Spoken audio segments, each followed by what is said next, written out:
Los choques entre el Poder Judicial y el Poder Ejecutivo, en este caso el Presidente de la República, no pasan por alto y tampoco son algo que no entienda el equipo de Claudia Sheinbaum. El ministro en retiro, Arturo Saldívar Lelo de la REA, señaló que las instituciones sí se tocan. De hecho, citó el caso de Zedillo cuando disolvió toda la Corte, toda la Suprema Corte de Justicia de la Nación. Entonces, no, obviamente que las reformas al Poder Judicial van adelante, bajo la perspectiva de escuchar en sus programas de diálogos por la transformación que tiene el equipo de Claudia Sheinbaum, pero llama mucho la atención que el ministro Saldívar hable del caso Pérez Dayán y lo que tendrían que hacer en lo sucesivo para evitar actos de impunidad, tal como lo ha establecido el presidente de la República, que sean sometidos al juicio ciudadano. No se requiere con ellos revocación de mandato. Con los ministros y ministras, una vez que surta efecto la reforma, incluso desde hoy mismo, se puede llevar a juicio político. Esa facultad la tienen los diputados y diputadas. Así se ha expresado en una entrevista muy interesante del ministro Arturo Saldívar Lelo de la REA, que también, por otra parte, comenta que se lo ha ganado a pulso. El presidente de la República ha tenido confrontaciones, desde luego, con el Poder Judicial y ha señalado toda una serie de irregularidades que todos conocemos, pero que pocos, parece que ahorita con el tema electoral, la mayoría anda en temas electorales, en qué está pasando con Claudia, qué está pasando con Xochitl Gálvez, qué está pasando con Maínez, y sin embargo estos temas no dejan de ser interesantes, porque las reformas las reformas propuestas por el presidente de la República son parte de una batería de acciones tendientes a mejorar la justicia en este país. Se tendrían que adicionar algunas cosas. Claro que se tendría que mejorar la propuesta, eso es posible en el caso de quien gane tenga la intención de sacar adelante una iniciativa de ley que ya frene a un poder judicial que se ha convertido en un poder de poderes sin serlo, porque pues no es un voto directo, es un voto indirecto el que tienen. Ya con el voto directo, entonces lo que procede es juicio político.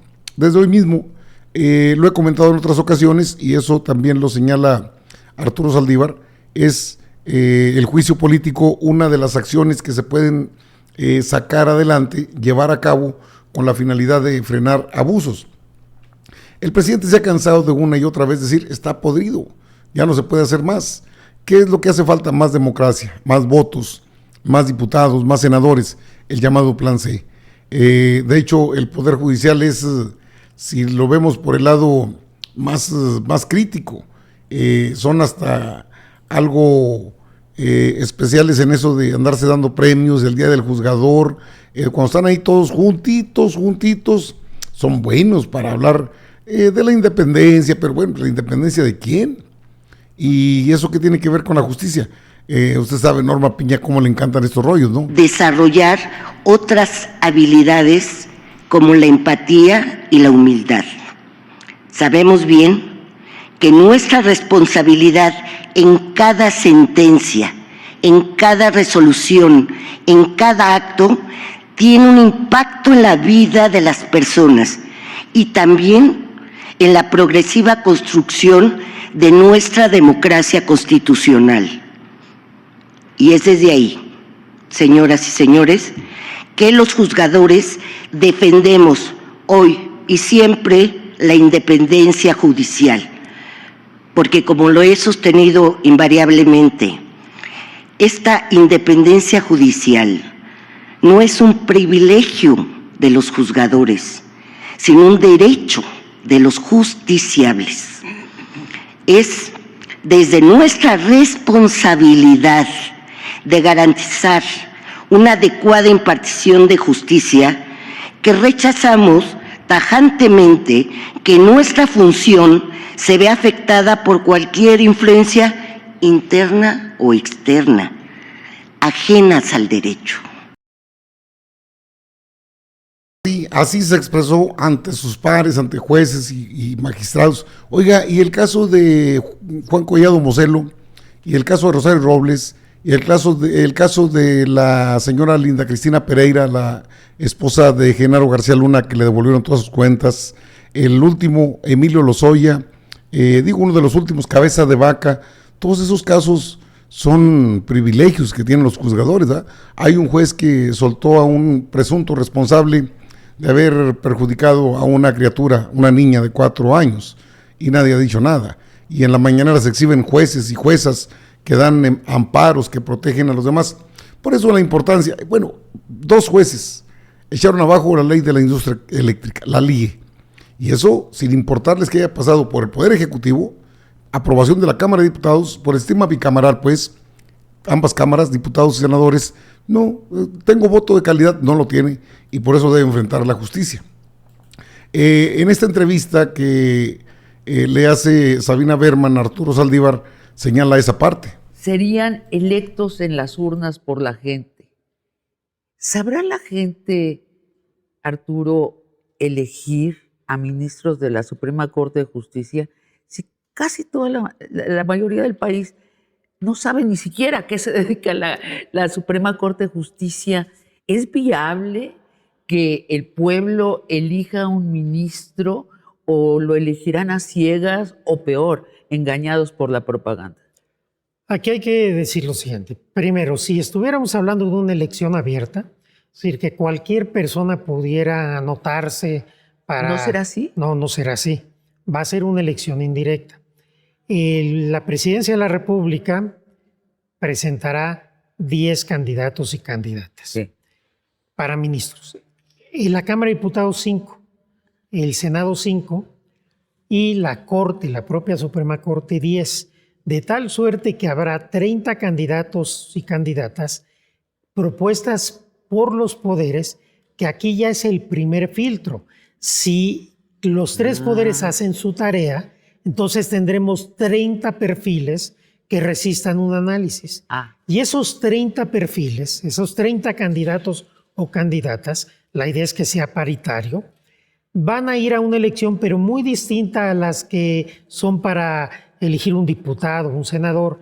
Serán campañas sin recursos públicos ni privados, sin intervención de los partidos políticos, usando sobre todo los tiempos oficiales en los medios públicos, las redes sociales, quizás algunos debates entre los candidatos. ¿Y esto qué va a provocar? Obviamente es una apuesta, habrá que ver cómo funciona en caso de ser aprobado. Va a provocar primero que la distancia de los actores políticos que designan al ministro o ministra sea mayor la distancia, porque ya no es me lo debes a mí, cuando mucho me debes. Exacto. Que te puse en la lista. Segundo, va a implicar un esfuerzo de pedagogía para el pueblo, para que sepa lo que hacen las ministras y ministros y vea y decida en una urna con qué perfil se siente más a gusto que sea su jueza o su juez que va a resolver los temas de constitucionalidad. Sí, es una apuesta a la sabiduría del pueblo de México.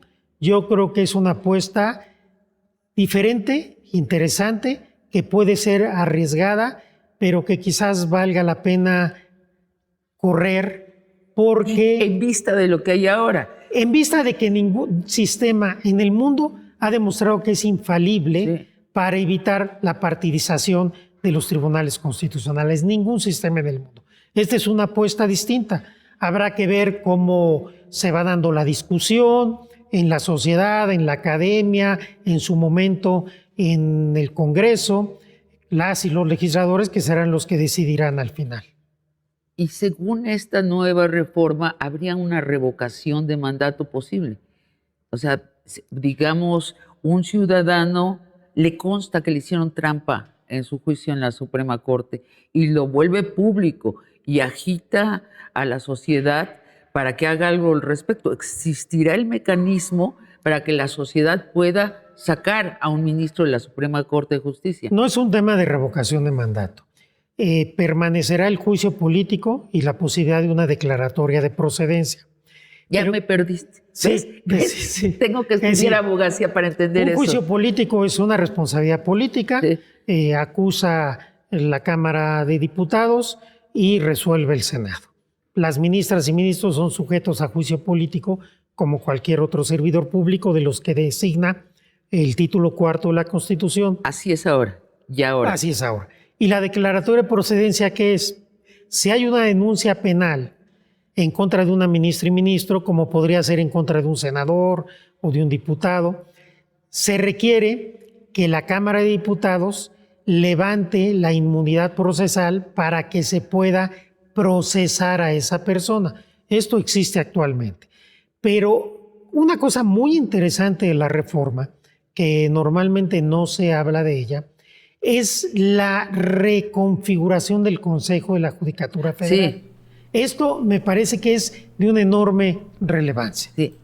Bueno, ahí tiene lo que dice el ministro Arturo Saldívar. Es decir, todo lo que han dicho de que no se puede, como sí se puede, como no siempre se ha podido. Así lo dice la Constitución. Es decir, tú cometes un error, tú enfrentas a la ley. Aunque seas ministro, bueno, pues si no es un asunto penal, sí es un asunto en el que tienes que estar sujeto a lo que digan las leyes. No puedes hacer de las tuyas de manera impune como lo ha hecho hasta el día de hoy la señora Norma Piña, la ministra presidenta, con el grupo de ministros afines. Entonces, sí, Pérez Dayán puede ser llevado y pronto a juicio político. Creo que ahorita por el tema de las elecciones, los diputados y diputadas andan muy ocupados en temas de procesos electorales, instalación de todo lo que es la misma inercia de un proceso electoral tan grande, y por eso no le han llegado a donde tienen que ser. Ya está la petición de juicio político, debe estar en la sección, la comisión de examen previo, es la primera que conoce del tema, y luego se pasa al jurado a la sección instructora, y la sección instructora es la que desahoga los argumentos, los alegatos de cada una de las partes, y pasa al pleno de la Cámara de Diputados, que se convierte en jurado de procedencia. Esta decisión, si es a favor, pasa también al Senado para ser ratificada. Punto. Ese es el juicio político. Y Pérez Dayán se fue en contra de mexicanas y mexicanos, incluso de acuerdo a juristas que conocen muy bien el tema, se extralimitó en sus funciones, tomó una decisión acelerada sin consultar al pleno de la Corte, que era lo que requería haber citado a sus pares, a todo el pleno de la Suprema Corte, para pedirles que nombraran a otro ministro en lugar de Lainez Potisek en la segunda sala, que fue donde tomó esa decisión, y no había problema, pues casi la mayoría de ellos están a favor de que les dieran los amparos a las grandes empresas, aparte, a muchas empresas. Que lo haga el presidente, eso ya es otro boleto, porque es que si no va a entrar en desacato, primero el juicio político, después lo que es la ley de la industria eléctrica. Es que es un pastelote muy grande, es algo extraordinario en términos económicos para cualquier empresa transnacional brindar servicio de energía eléctrica. La han defendido con uñas y dientes todo este sexenio, y quieren que ellos, sus energías limpias, que no son tan limpias, que operan con gas, que le llaman energía alterna, pues se han rasgado las vestiduras para sacar adelante apoyos a empresas, empresas de particulares, que al PRIAN le encanta eso, tener empresarios que les hagan la chamba y nada más les chorrean dinero, aunque a nosotros nos cargue el payaso. Y en los medios convencionales, en los medios de comunicación, medios alquilados, pues se dice que Pemex trae un gran déficit y que va a perder. No perdimos cuando estaban en pleno saqueo, en plena reconfiguración de Pemex, como se les ocurre, o de la Comisión Federal de Electricidad. Pero son la gran voracidad de los empresarios, sobre todo extranjeros, pero apuntalados por políticos de nuestro país, políticos que quieren entregar la soberanía del país a través de dos empresas que son fundamentales, torales, que es Comisión Federal de Electricidad y Pemex. No se les ha hecho y creo que no se les va a hacer.